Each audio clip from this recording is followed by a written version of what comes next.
The first is that they don't understand why it's important within the larger context of the company. They just feel like they're a cog within the business and they don't understand what this contributes to the business, right? One of the number one feelings that people or employees will have is they feel like what their work doesn't matter. And that's what creates, meaningless work, busy work, people who just try and look busy when they're not actually doing anything.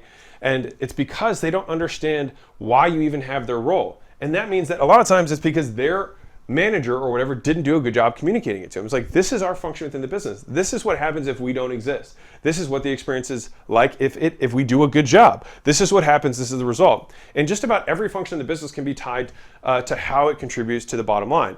Even if you're a more support or operations role. Like IT, if we didn't have information systems, we wouldn't know where our tracking is for anything and we couldn't make good decisions, and the business relies on high quality decisions.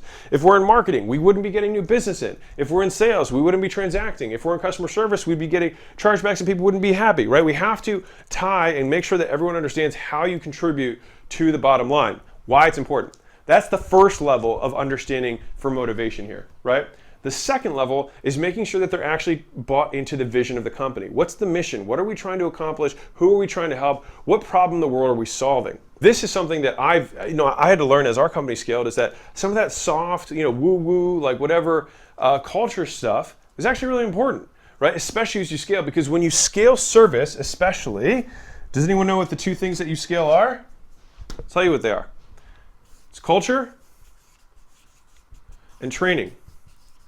That is what happens when you scale decision making, all right? That is how you scale decision making, is culture and training.